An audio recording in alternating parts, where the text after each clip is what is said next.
세상이 가장 싫어하는 것은 이 불확실성이라고 합니다. 불확실성. 경제 요즘 많이 나오는 얘기 중에 경제가 가장 싫어하는 것이 불확실성이라고 하죠. 그러니까 내일 어떤 일이 일어날지, 지금 우리가 가지고 있는 이 상황, 이 환경이 어떻게 변화할지 예측할 수 없는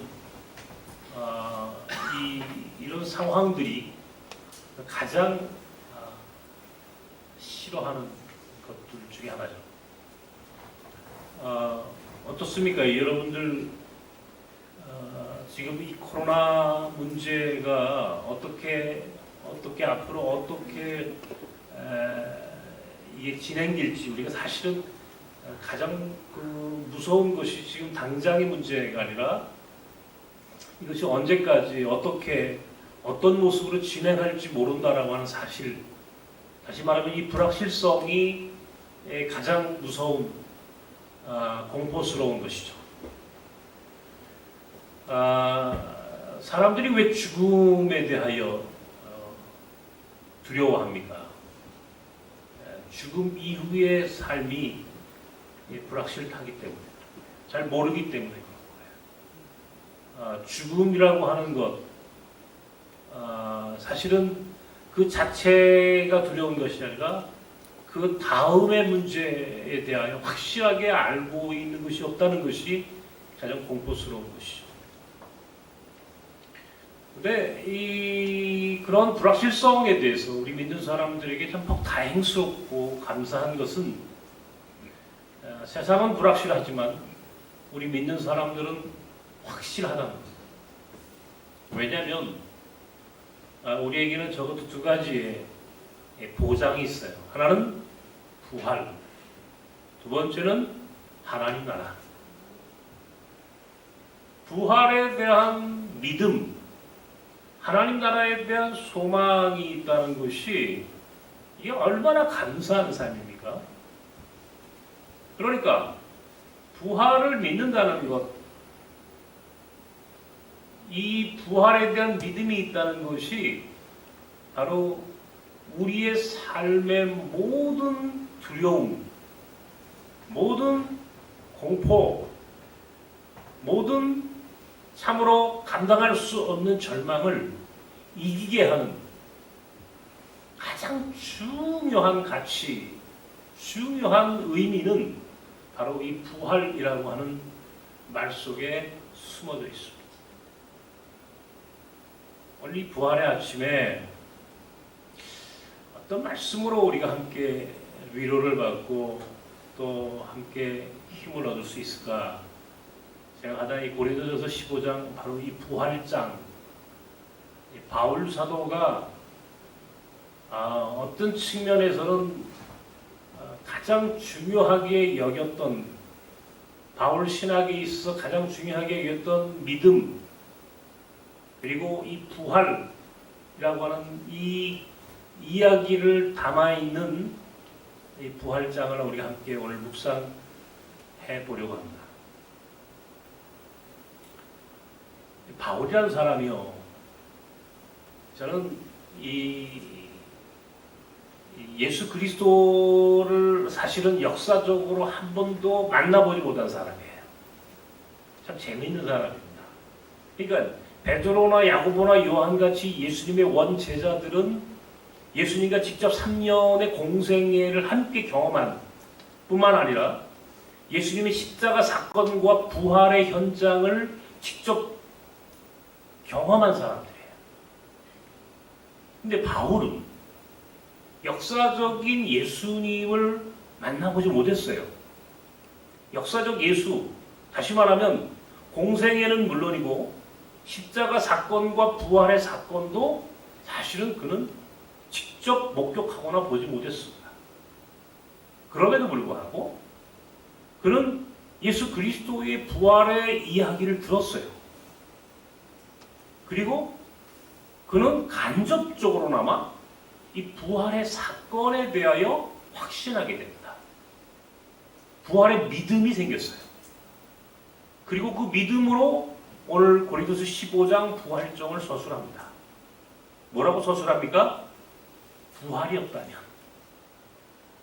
만약에 부활이 존재하지 않았다면 오늘 우리가 전파하는 것도 헛된 것이요, 오늘 우리가 믿는 것도 헛된 것이다. 다시 말하면 부활이라고 하는 것이 초대교회뿐만 아니라 지금까지 기독교의 존재 근거라고 하는 사실입니다. 그러니까 지금까지 교회가 존재하고 오늘 우리 신앙인들이 믿는 믿음의 가장 중요한 가치는, 근거는 예수 그리스도의 부활이에요. 부활.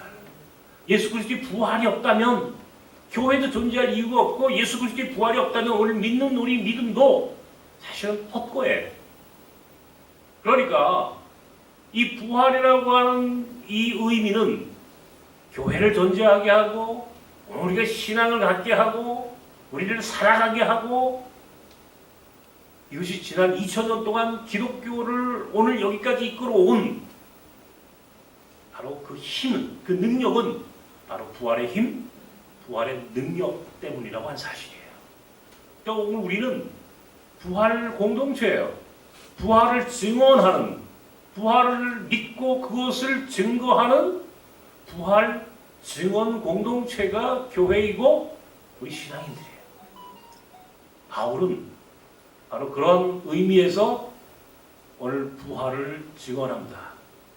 부활이 없다면, 이 전제 조건을 하나 봐요. 부활이 없다면 우리가 믿는 것도, 우리가 전파하는 것도, 오늘 우리가 서 있는 이 공동체도 사실은 아무것도 아니라는 거예요.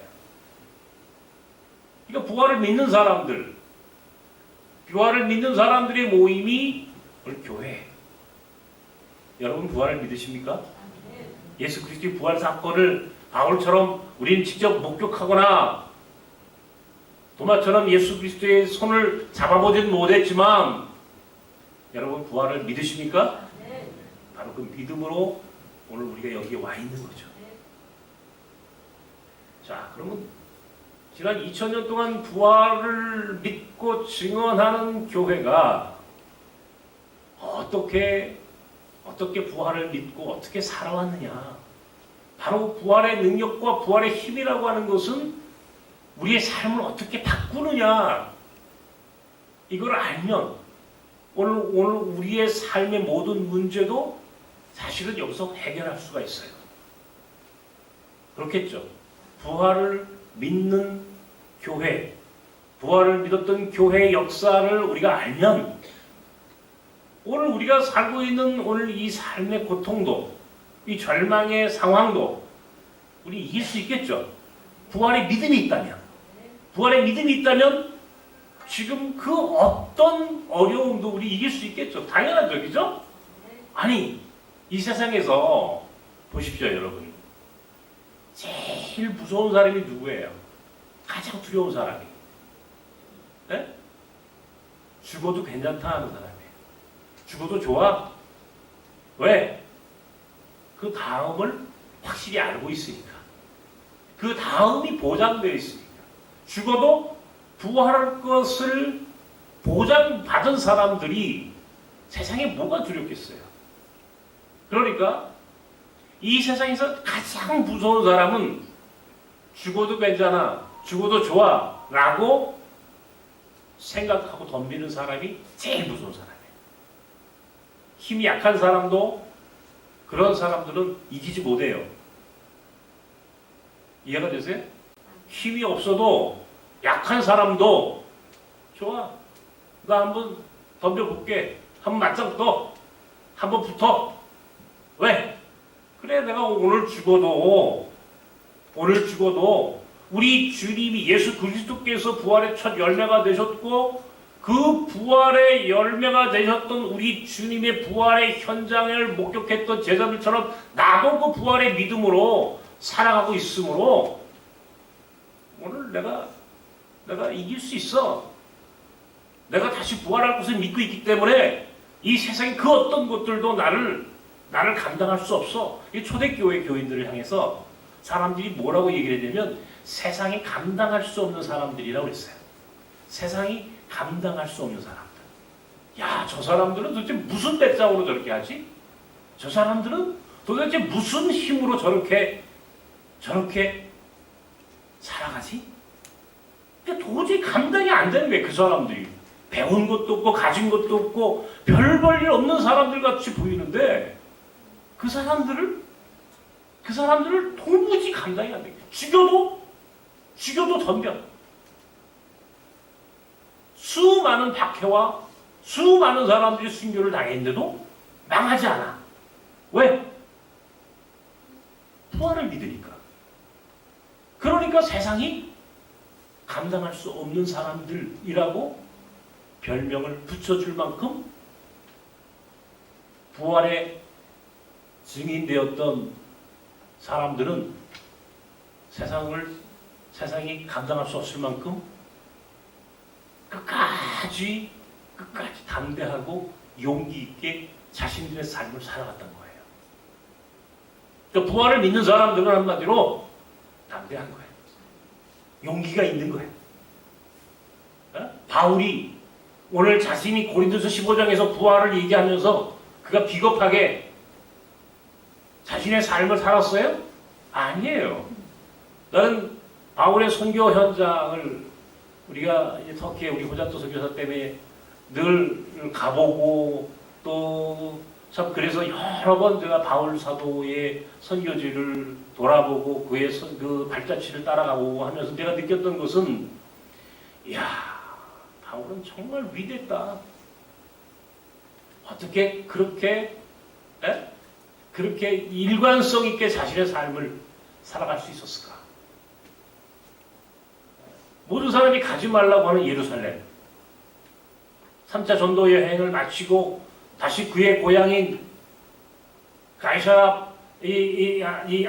안디옥으로 돌아갈 수 있는 그런 기회가 있었고 또 그것이 마땅하다고 모든 사람들이 인정했음에도 불구하고 바울은 예루살렘을 갑니다. 그곳에 가면 포로가 될 것이고 고발당할 것이고 죄인이 될 것이고 결국은 수많은 고통을 받을 것이라고 하는 많은 사람들이 예고와 기도하는 사람들마저도 바울에게 가지 말라고 종용했던 바로 그 예루살렘을 향하여 바울은 담대하게 가요. 그곳에서 기다리는 것이 그의 마지막 길이라는 사실을 알면서도 그는 예루살렘을 향해 갔고 나아가서 로마에까지 죄인의 신분으로 끌려갔으며 거기서 그는 마지막 순교의 길을 선택합니다. 알면서도 죽음의 길로 들어갔어요. 알면서도. 야, 바울은 그러면서 굉장한 누가 죽음의 길인 거 알면서 갈 수 있겠습니까? 바울은 가요. 응? 왜? 부활을 믿었으니까.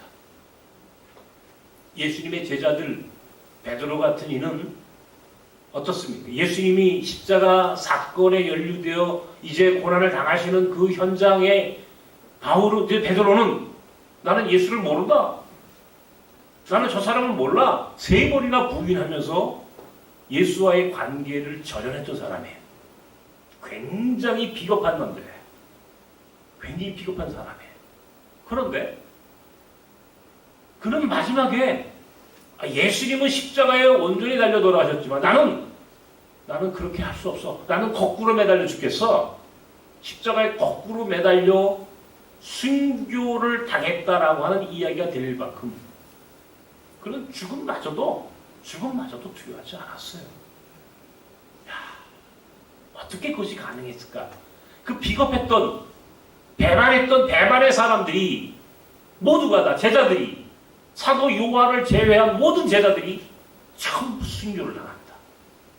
이게 초대교회 예수님의 제자들의 모습이었어요. 초대교회 공동체에 있던 교인들이요. 제가 로마에 가가지고 원정경 혹은 어려운 가운데서도 예수를 믿었을까? 어떻게 이 사람들은 이 고통을 당하면서도 어떻게 신앙을 지킬 수 있었을까? 무엇이 이들의 신앙을 지키며 세상 사람들이 감당할 수 없는 사람들이라는 이야기를 들을 수 있게 했던 그 힘의 원천은 무엇이었을까? 이 생각을 하면서 결국 답은 부활의 능력이에요. 예수 그리스도의 부활을 믿었어요. 그러니까 믿었으니까 무섭지 않은 거야. 믿었으니까 부활을 믿었으니까 그 사람들의 삶은 담대할 수 있었던 거예요. 130년 전에 뭐 그 이전에 사실은 캐톨릭이 우리나라에 들어왔죠. 우리 한국 교회사에 사실은 이제 개신교의 역사는 뭐 1884년 알렌, 85년도에 언더우드 아펜젤러, 그 사람들이 딱 오늘 이 부활절 아침에 인천 앞바다에 들어왔어요.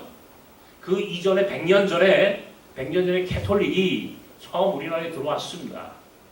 그래서 많은 사람들이 예수를 믿는다는 이유로 순교를 당했어요.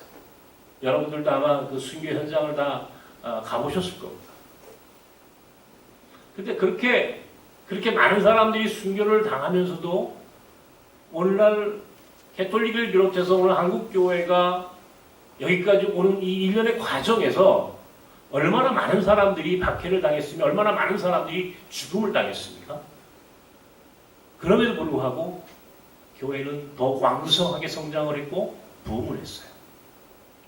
이게 가능한 이유는 바로 교회라고 하는 존재는 부활이라고 하는 예수 그리스도의 부활의 사건을 증언하는 공동체, 바로 이 부활의 능력을 믿는 사람들의 모임이기 때문에 가능했던 거예요.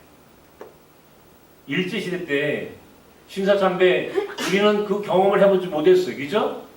신사참배의 현장을 우리는 가보지 못했고 경험하지 못했지만 우리는 교회 역사를 통해서 읽었어요. 봤어요. 그런데 그런 가운데서도 그렇게 정말 일제 탄압에서도 끝까지 신사참배를 거부할 수 있었던 것도 사실은 부활의 믿음이 있었기 때문이에요. 6.25 전쟁 통해 엄청나게 많은 기독교인들이 순교를 나갑니다. 그렇게 많은 사람들이 공산주의자들에 의하여 순교할 수밖에 없는 상황 가운데서도 믿음을 지킬 수 있었던 것도 또한 부활의 능력이었어요. 1970년대, 80년대 그 엄혹했던 시절이 있었습니다.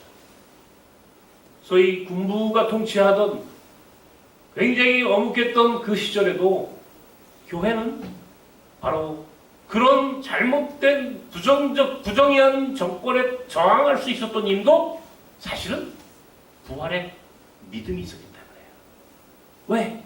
부활의 믿음이 있었으니까 무섭지 않은 거야. 아니 무서워도 두렵죠. 그럼에도 불구하고 그것을 이길 수 있었던 것은 예수 그리스도의 부활의 사건을 믿었기 때문에, 우리도 부활할 수 있다는 믿음을 소유했기 때문에 얼마든지 그러한 저항이 가능했던 그런 시절이 있었어요. 제가 이 설교를 준비하다가 91년도에 제가 이제 어느 연구소에서 이 번역했던 책 한 권이 생각이 났습니다. 이 드레핀 백합화라고 하는 책입니다. 이 중국이 1960년대 초에 소위 모태똥에 의해서 문화혁명이라고 하는 것이 일어났을 때에 많은 기독교인들이 감옥에 갇힙니다. 그때 이 예수를 믿는다는 이유로, 기독교인이라는 이유로 감옥에 갇혔던 사제 중에 한 사람이 왕이판이라고 하는 중국의 아주 유명한 사제가 한 사람이 있었는데 그 사람이 썼던 책이 바로 이 드레핀 백합화예요. 제가 그 당시에 그 책을 번역을 했어요. 근데 그때 이 번역을 하면서 제가 느꼈던 그 책에서 느꼈던 그 굉장한 그 영감이 있었어요. 야, 이게 이 사람들이, 우리가 사실은 말이죠, 이 중국에서 일어난 일이지만 굉장히 많은 사람들이 문화혁명 기간 동안에 죽임을 당합니다. 또는 숙청을 당해서 더 이상 일어설 수 없을 만큼 만시창인 것 같아요. 중국의 교회 마찬가지예요. 그런데 이 드레핀 백합화라고 하는 이 표현 속에도 그대로 녹아져 있지만 그 고통을 어떻게 이겼을까? 그 사람이 일종의 감옥에서 그 쓴 책이에요.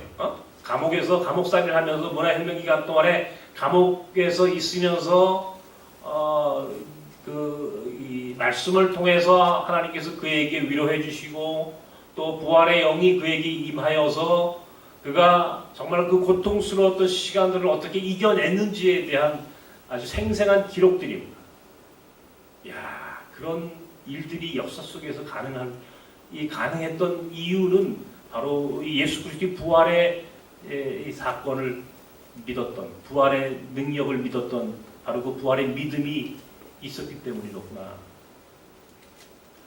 저도 아주 젊은 시절, 짧은 군대 시간, 군대의 군목 시절이었지만 전 특별한 경험들을 많이 하고 살았어요. 내가 언젠가 여러분께 그런 간증을 했던 기억이 있는데 80년대 이 보안부대에 서슬퍼렀던 그런 그 군부 통치 시절에 군에서 보안부대와 맞섰다라고 하는 것은 이건 굉장한 경험이에요. 그런데 전 지금도 그때가 기억이 납니다. 마지막 순간에 제가 찾아가서 직접 제가 이 보안부대의 아주 그 특별한 이 책임자에게 당신이 나를 죽일 수는 있어도 내 신앙과 내 양심은 죽일 수 없어. 당신이 내 계급장은 뛸 수 있어도 내가 하나님의 종이라고 하는 사실과 내가 믿는 예수 그리스도에 대한 믿음, 내 마음의 양심마다 당신들이 짓밟을 수는 없어. 그러면서 저항을 했던 그 기억, 그 추억이 제게는 아주 생생하게 기억되어 있어요. 마지막 순간에 제가 이제 모든 이야기를 마치고 탁 일어나는 순간에 그 보안부대 책임자가 제 손을 탁 잡더라고요. 목사님 왜 이러십니까? 목사님 왜 이러십니까? 그때부터는 그 사람들이 갑이 아니라 내가 갑이 돼. 내가 그때 알았어. 강한 놈한테는 더 강하게 해라. 응? 약한 사람한테는 약해도 강한 사람들한테는 강하게 하는 것이 살아남는 법이다라고 하는 걸 내가 터득했어요. 젊은 시절에. 그때부터였나? 내가 어떤 측면에서는 후천적으로 개발된 그 모습이 내게 있어요. 사실은 제가 이렇게 어떤 사람들이 성격도 왜 그러냐 그러고 이런저런 그 이야기들을 많이 뒤에서 하는 얘기를 들리는데 근데 제가요 사실은 범생이에요. 제가 고등학교 시절까지는 아마 내가 어떤 사람인지 사람들이 기억하지도 못할 만큼 아주 조용한 사람, 누구한테 앞에 나가서 말 한마디를 못했던 사람이에요. 그런데 후천적으로 내 안에 그런 기질이 있었나? 근데 그것보다는 어떤 측면에서는 내게 그런 믿음이 있었어요. 그래, 부활이라고 하는 이 믿음, 부활의 믿음, 예수 그리스도가 부활하셨다라고 하는 이 사실을 믿는다는 것은 인생을 바꾸는 거야. 그것이 교회 역사고 예수 믿는 사람들이 부활의 예수를 믿음으로 인생이 바뀌어서 그 변해된 사람들의 역사가 오늘 교회를 존재하게 했고 그것이 세상을 바꾼 거라고. 이게 내가 딱 어느 순간에 터득을했어요. 나보고 사람들이 요즘도 그래요. 야, 유해구 목사는 어떻게 일들을 그렇게 많이 해? 어떻게 그렇게 그냥 그 전투적으로 아주 도전적으로 쉼없이 탱크처럼 일어날 수 있어? 눈에 뵈는 게 없어서 그러나? 아니야. 나는 정말로 내 안에 부활의 믿음이 있어요. 그런데 솔직히 요즘 고백하건대 내가 오늘 이 설교를 준비하면서 내가 부활의 믿음이 있나?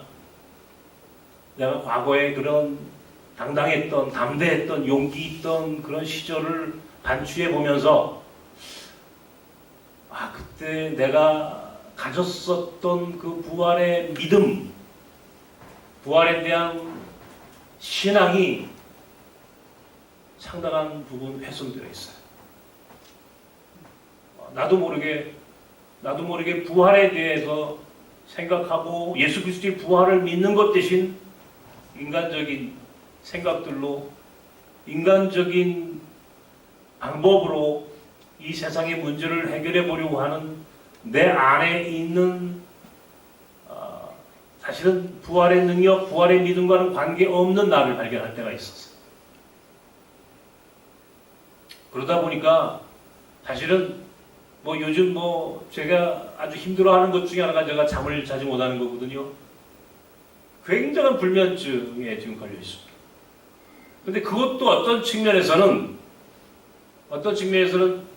내 안에 있어야 할 부활의 믿음이 인간적인 고민들로 대체되어 있기 때문에 잠을 이루지 못하는 것이 아닌가 하는 그런 생각을 사실은 어젯밤에도 하고 왔어요. 회개할 일이에요.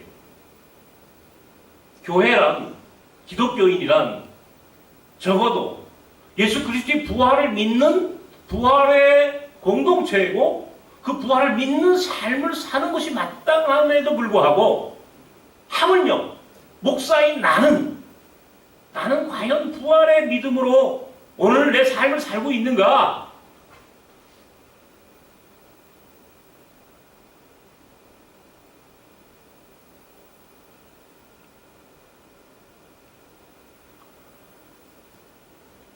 죄송하지만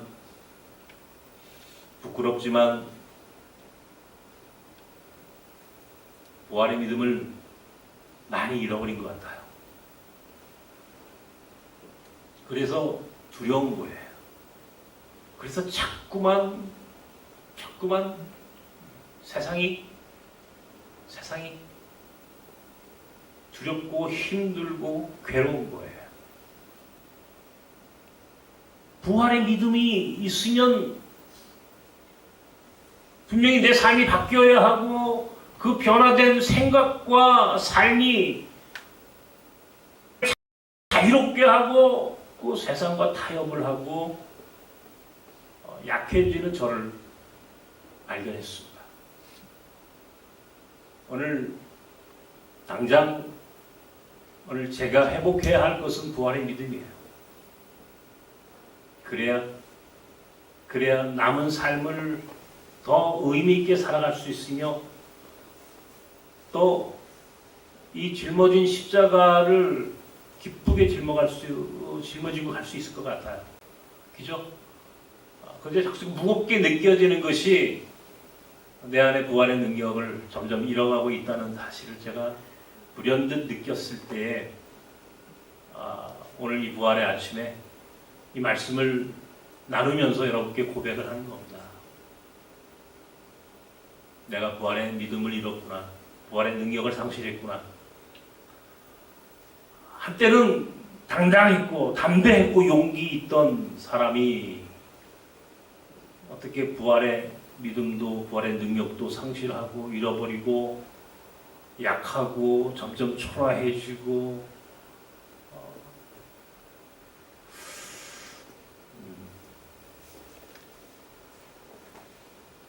요즘 얼마나 많이 힘드십니까? 우리가 다시 부활의 믿음을 회복해야 돼요. 예수 그리스도의 부활이 이게 복음이에요. 사실은 오늘 우리를 존재하게 하는 힘은 다른 게 아니에요. 예수 그리스도가 죽음을 죽이시고 일어나셨다는 사실이에요. 그래서 그 예수 그리스도의 부활을 보고 경험했고 그것을 믿었던 사람들이 살았던 삶을 회복하는 거예요. 그래야 담대해지고 당당해지고 용기 있는 삶으로 승리할 수 있는 거예요. 우리가 세상에 져요. 자꾸 내가 지는 것 같고 무기력함을 느끼고 그래서 때로는 세상과 타협할 수밖에 없는 오늘 내 존재의 연약함이란 사실은 내 안에 있는 부활의 능력, 부활의 믿음을 나도 모르는 사이에 잃어버렸기 때문에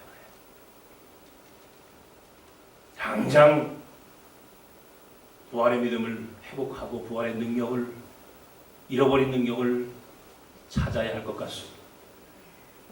그래야 이 힘들고 어려운 이 세상을 이길 수 있고 그것이 오늘 우리 믿음의 의미 아닐까 하는 생각을 해보는 거죠.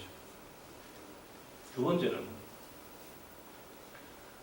초대교회 부활의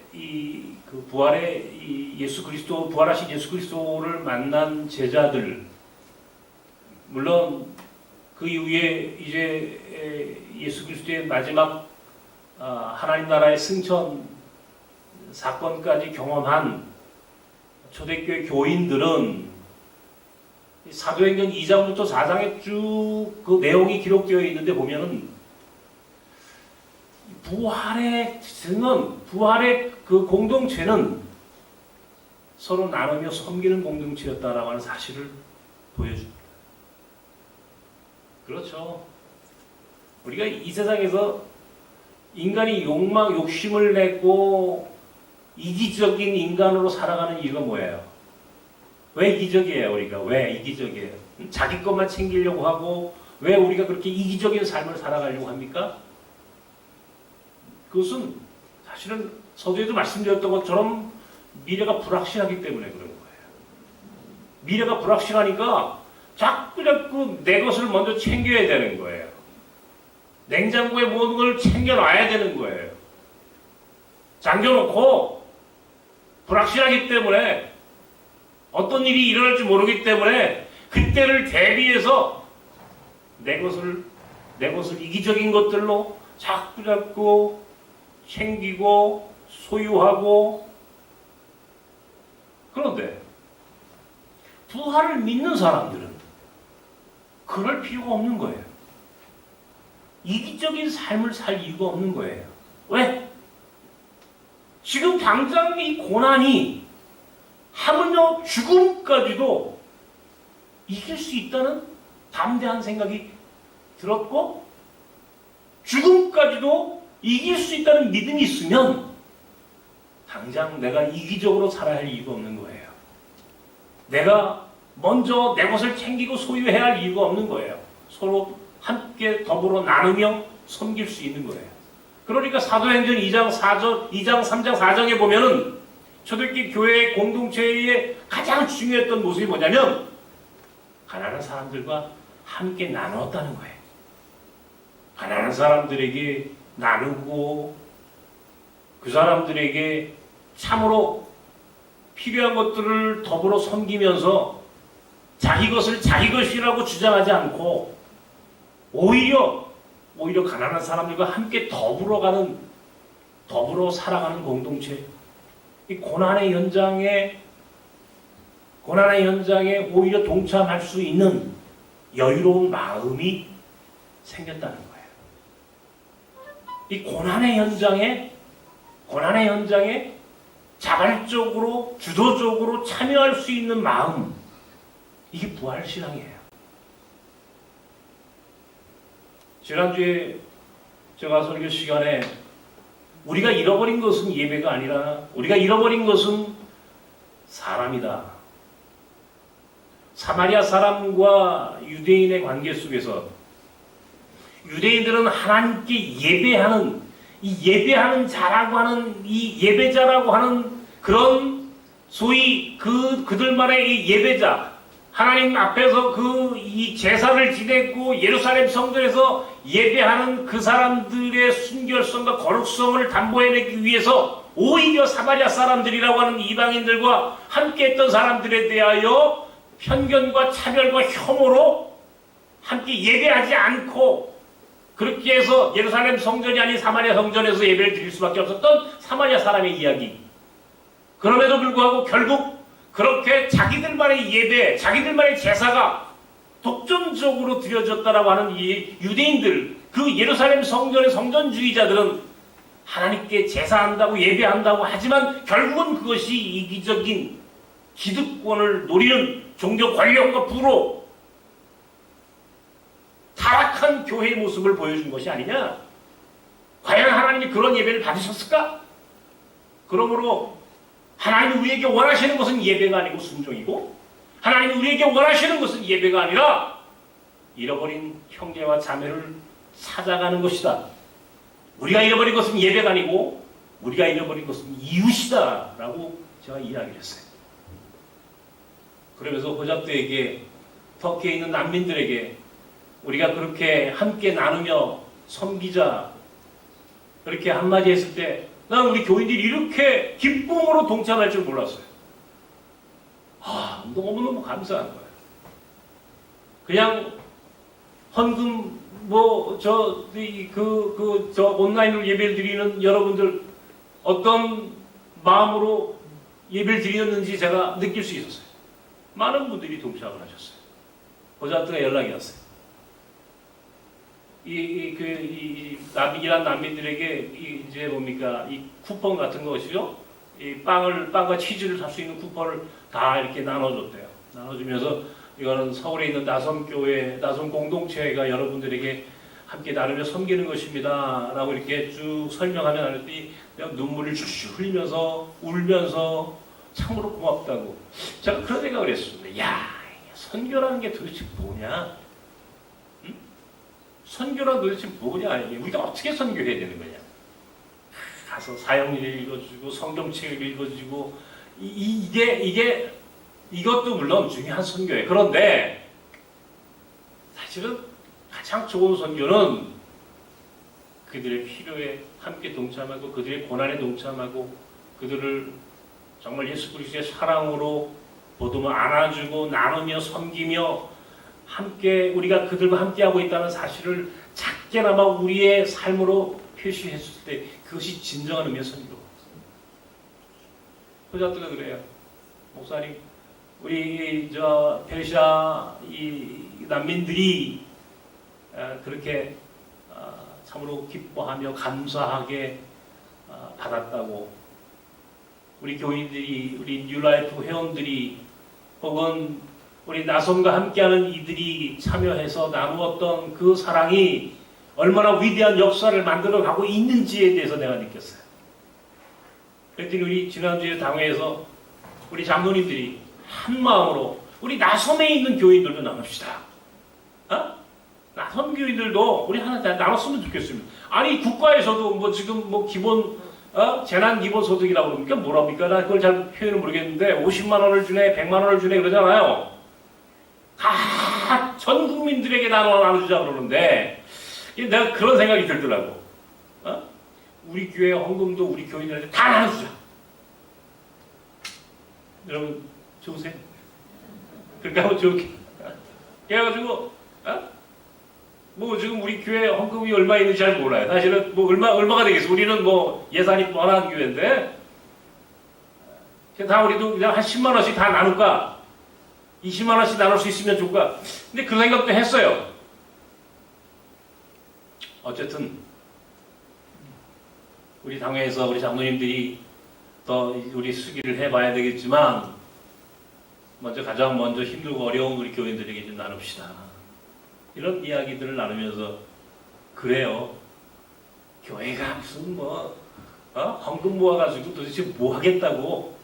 어려운 사람도 없는 게 교회고 가난한 사람도 없는 게 교회고 지금 당장 정말 목이 마른 자들에게 물 한 잔을 나눌 수 있는 그런 마음이 오늘 우리 교회 안에 있어야 된다면 우리 곳간을 다 열어서 나눕시다. 여러분 얘기하세요. 여러분 가운데 나도 좀 주십시오. 나도 좀 주십시오. 그렇게 얘기하세요. 그러면 몰라요. 나는 그럴 마음이 있어요.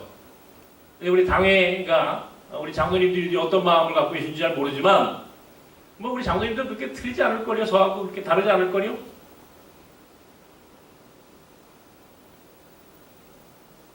세상도 지금 그렇게 어려운 사람들, 어려운 상황을 어떻게 함께 이겨보자고 하는데 하면요. 우리가 그럴 필요가 뭐가 있겠어요? 나눕시다. 여러분 추천하시고 여러분들 스스로 나에게도 좀 물 한 잔을 주십시오. 빵 한 조각을 주십시오. 얼마든지 함께 합시다. 함께 합시다. 부활을 믿는 공동체는 그렇게 함께 더불어 나누고 섬기는 거예요. 그럴 때에 거기서 역사가 일어납니다. 고난에 동참해야 고난받는 자들과 함께 할 때에 그곳에서 부활의 기적이 일어나는 거야. 고난받는 자들과 함께 하지 않고 고난의 현장을 회피하고 오히려 도망치듯 못 본 채 그렇게 이기적인 삶을 살아간다면 우리 안에 무슨 기적이 일어나겠으며 무슨 세상을 바꿀 수 있는 영향력이 있는 선한 믿음의 공동체라고 하는 자랑을 우리가 할 수 있겠습니까? 적어도 그 정도 기본이 안 돼 있다면. 오늘 나선 성도 여러분, 부활은 우리에게 희망이에요. 부활은 절망을 희망으로 바꿨어요. 그잖아요. 예수 그리스도께서 죽음을 무덤에서 죽음을 물리치고 나오셨잖아요. 이기셨잖아요. 그건 무엇을 의미하는 겁니까? 그것이 죽음을 물리치시고 나오셨다는 것은, 그리고 그 모습을 직접 우리에게 보여주셨다는 것은 우리도 그렇게 죽음을 물리칠 수 있는 능력 있는 삶을 살아가라는 거예요. 그래야 그 안에서 예수 그리스도의 능력을 우리가 보여줄 수 있는 것이고 하나님의 나라를 이뤄갈 수 있는 것이고 그것이 선교이고 그것이 세상을 바꾸는, 역사를 바꾸는 능력 있는 교회와 성도가 될 수 있다라고 하는 사실. 그것이 오늘 우리가 살아가는 근거이고 그것이 우리가 살아갈 수 있는 힘의 원천이에요. 더욱 요즘 같을 때 모두가 다 죽겠다고 힘들다고 어렵다고 절망하며 괴로워하고 탄식할 때 우리가 잃어버린 부활 신앙을 회복해야 돼요. 그러면 두려움이 없어요. 두려워할 필요 없어요. 왜? 예수께서 죽음도 죽이셨는데, 죽음도 물리치시고 무덤에서 나오셨는데 왜 죽음을 두려워할 것이며 고난을 무서워할 것이에요? 아무것도 아니에요. 이미 보장된 사람들이야. 이미 불확실한 미래를 넘어 확실한 미래가 보장된 사람들이라고. 우리는 보장된 사람들이에요. 그죠? 우리는 부활이 보장된 사람이야. 나가서 하나님의 나라가 보장된 사람들이야. 그런데 세상에 대해서 왜 우리가 이렇게 연약해야 하느냐고. 보장된 사람들인데 왜 두려워하느냐고. 그럴 필요가 뭐가 있겠어요? 이 모든 것이 그렇게 보장된 사람인데 왜 우리가 이기적으로 살아야 하느냐고. 이기적이어야 할 이유가 없어요. 이미 예수 그리스도에 의하여 부활의 첫 열매가 있어서 그분이 우리에게 증언하셨어요. 부활로 증언하셨어요.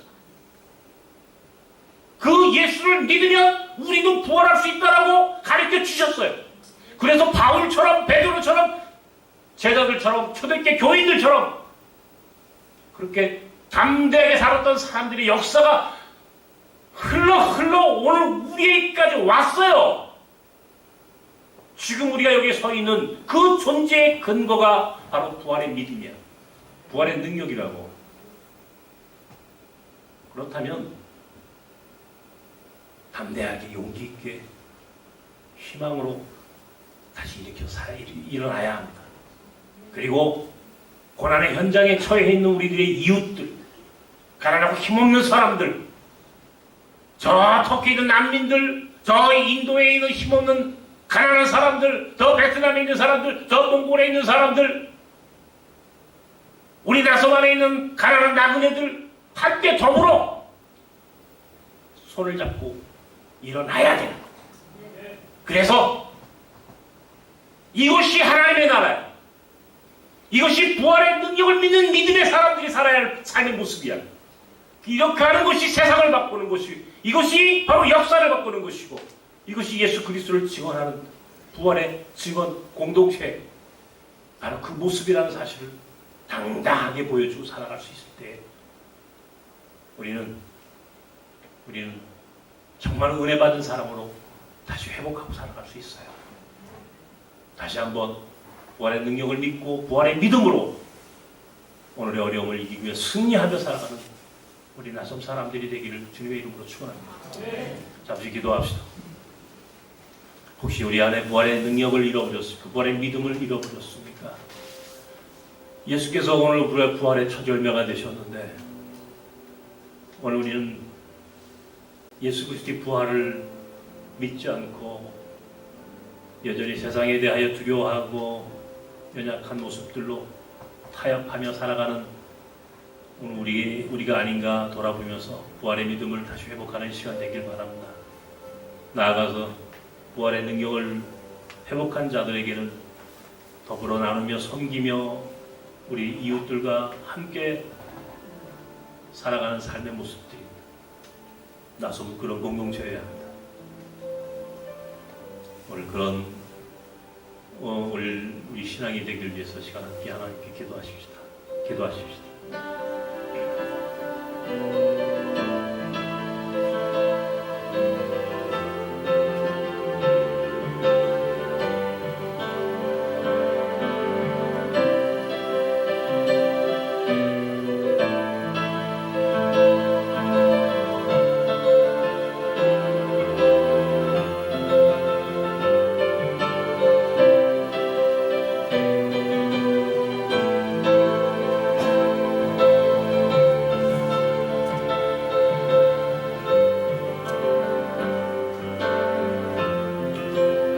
사랑하는 주님, 당신께서 오늘 우리에게 부활의 첫 열매가 되셨고, 바로 그 부활하신 우리 주님을 만나고 또 그것을 믿었던 사람들의 삶은 변화되기 시작했습니다. 그들은 비겁했고 한때는 예수님을 배반했을 그런 연약했던 사람들이었지만, 부활하신 주님을 만난 이후에 그들은 바뀌었고 담대했고 용기 있었고 세상 사람들이 감당할 수 없는 사람들이라고 하는 별명을 들을 만큼 그들의 삶은 특별했습니다. 그것이 세상을 바꿨고 역사를 바꾸었고 오늘 교회가 오늘 여기까지 올 수 있게 됐던 힘의 근거는 바로 부활을 믿었던 믿음이었습니다. 이것이 한국교회의 힘이었고 이것이 오늘 나섬을 존재하게 하는 근거이며 우리 신앙인의 진정한 모습이라고 믿습니다. 부활의 능력을 잃어버렸습니다. 어느새 우리는 부활의 믿음을 상실했습니다. 살아계신 주님, 우리에게 부활의 능력을 회복할 수 있도록 은총을 내려 주시옵소서. 나아가서 부활을 믿는 사람들은 이기적이지 않습니다. 부활을 믿는 사람들은 이타적이어야 합니다. 잃어버린 우리들의 이웃들을 찾아가게 하시고 우리 안에 연약한 자들을 돌볼 수 있는 여유와 그런 마음들이 있게 하시고 그것이 부활을 믿는 자들의 삶의 모습인 것을 우리가 고백하며 그렇게 말하고 행동할 수 있도록 부활의 살아있는 공동체로 다시 한번 우리를 인도하여 주시옵소서.